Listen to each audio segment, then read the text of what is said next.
In the middle of this COVID-19 pandemic, many people are asking questions about where is God in all of this? How could a good God, a loving God, allow the things to happen which are happening all around us? They're questions that people in the front line are asking of those of us who are believers, who say that there is such a thing as a loving God. What can we say in answer to these people? Well, one of the ways in which we might work this thing out for ourselves is with the help of an Australian Jesuit by the name of Richard Leonard. About 10 years ago, 9 or 10 years ago, I was browsing, as I often do, at the Cathedral bookshop, the Pauline bookshop down at the Cathedral in Newcastle. On one of the display tables, I came across a book, and the title grabbed me immediately. Where the Hell is God? I picked the book up, it's only a small one, bought a copy of it, came back, I was living in Washington at the time, and I sat down and read it in one go. As I say, it's not a very big book. This is the current copy of it, Where the Hell is God? I've had a number of copies over the years that I bought, lent to people, or given to people, and found just a couple of weeks ago I didn't have any more copies of it, so I've just bought that one with a very different cover on it. Intrigued by the book, I got in touch with Richard Leonard, who happened at the time to be on a book promoting tour in Ireland and on his way to Scotland. He agreed to come to Washington and gave a number of talks at St. Robert's in Washington at that time, and since then has been back on a couple of other occasions to the diocese, giving talks at the Cathedral and at St. Joseph's Gateshead. He has a column in the Tablet now that appears every 3 weeks. And a few weeks ago, he wrote an article with the title, God does not send plagues to teach us things, though we can learn from them. God does not send plagues to teach us things, though we can learn about them. Between the book Where the Hell is God and that article, I thought this might be a good time to get in touch with Richard to see if he might be able to give us some insights into what's happening all around us thanks to this COVID-19 pandemic. He's actually done an interview, a podcast with the Irish Jesuits, and there's a link to that podcast given with below. But I thought I might introduce the subject to you and help perhaps as you come to reflect and listen to what Richard has to say. In 1988, Richard's sister, Tracy, was working with Aboriginal communities in the northernmost part of Australia, very poor indigent people. In doing a good turn for somebody, she was involved in a tragic accident in which she was trapped in the Land Rover she was driving for a number of hours and ended up as a quadriplegic. Tracy's mother and her brother Richard flew up to Darwin, to the hospital there, thinking at one stage, to begin with, oh, Tracy's going to be okay. But in fact, when they were eventually able to see her, she said, look, I'm quadriplegic. They didn't know what on earth to say, and in pacing up and down a waiting room in the hospital, one of the things eventually his mother said was, where the hell is God? Right from the depths of her heart, her guts. Why is this happening to my daughter, Tracy? Tracy, who as a nurse had given her life to helping others. She'd worked with Mother Teresa in Calcutta in her hospice, and now was working with indigent communities in Northern Australia.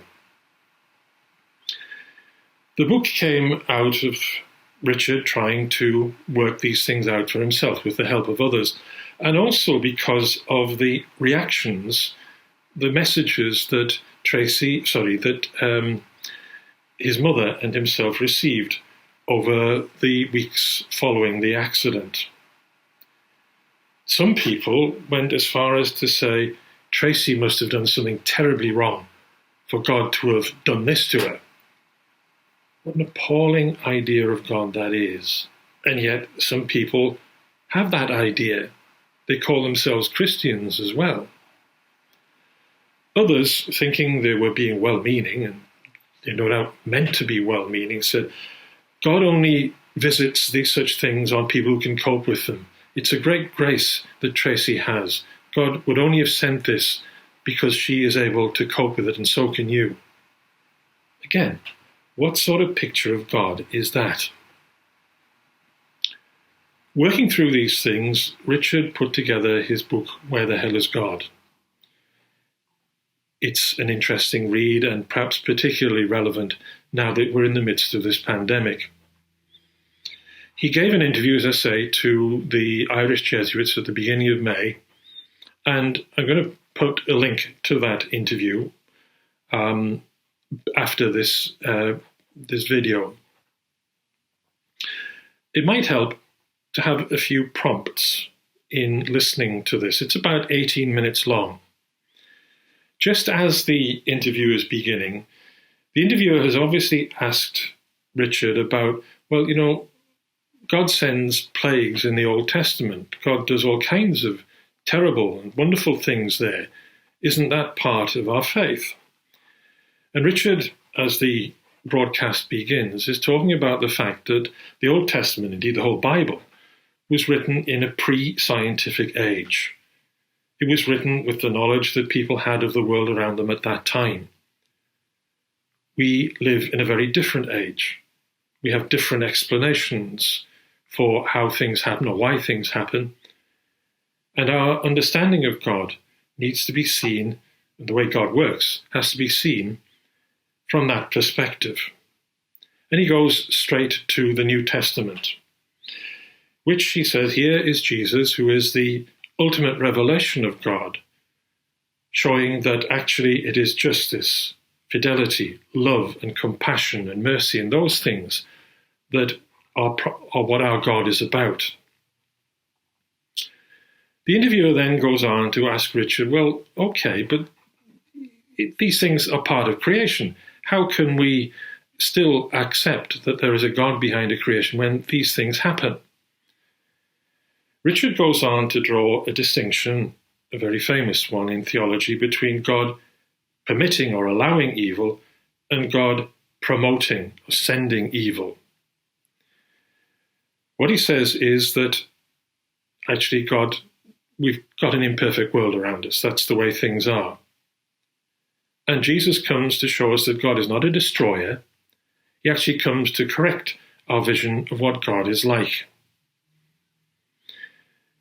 The interviewer then goes on to ask him about, well, say, you know, Christians are saying that the plague is sent by God. Some Christians. How can that be? How can we answer that? Richard refers to his article in the Tablet, in which he talks quite bluntly about how some people have the idea that there is nasty God the Father in heaven, lovely, gentle Jesus in the gospel, and the bird. And that's their understanding of the Trinity, Father, Son, and Spirit. In fact, our belief in the Trinity is that any one of the persons is an embodiment, a revelation of God. And Jesus, being the full revelation of God to us, shows us exactly what God is like. And he comes to correct that vision. In Jesus' actions, we see Father, Son, and Spirit at work. The interviewer then goes on to ask Richard about, well, does God send these things so that good can come of them? And again, Richard said, no, God doesn't send these things, but we can, through these things, learn. Learn through crises in life. Learn about how it is that God interacts with us and can help to make things more positive. We can grow through suffering. He talks about the fact that perhaps at the moment we are in Good Friday or Holy Saturday, and we need to stay with those things for a while to realize this is the situation, before jumping too quickly to resurrection to Easter Sunday. Halfway through the interviewer then goes on to talk about what happened with Tracy and the reaction to it. Did you see the resurrection in what happened to Tracy? And this is where Richard goes on further about staying with Good Friday and Holy Saturday and the terrible things, the terrible time that they all had in the months after Tracy's accident. She herself eventually was able to write a book about her experiences. It's called The Full Catastrophe. It's a very moving book indeed. For 28 years, she was fully active, fully able. The last 28 years of her life, she died about 4 or 5 years ago, she was quadriplegic. And Richard says for 3 of those years, she was in deep, darkest depression about what had happened to her. But then for 25 years, by and large, she was a person who exuded the love of God for others and God's presence in the world in the way in which she could, from her bed in the hospital and eventually from a wheelchair until she died, as I say, a few years ago. But not diminishing the anguish, the questions, and so on that he and his mother and Tracy faced. He talks about these things and how they and Tracy worked through them. Partway through that, or towards the end of answering that question, he makes an almost throwaway remark to something called the examen. The examen is a prayer, a mode of prayer, in which Jesuits use each day of their lives to examine where God is in their lives and how they've responded to God. We need to look at that in a while, but not just yet. Finally, he talks about the fact that he's writing a new book, and being in lockdown in Sydney, he's able to get on with that. It's a book about the love of God, manifest in so many different ways, but love being the ultimate revelation, which is what we believe. And finally, he tells us, look, Ignatius says in his spiritual exercises, don't put on a pretense, a performance for God. Come before God in prayer who you are at this time. And if you've got questions, if you're angry, if you're depressed and so on, bring that to God and bring that to others who might be able to help you at this time. With that in mind, I hope you find the interview with Richard a helpful one.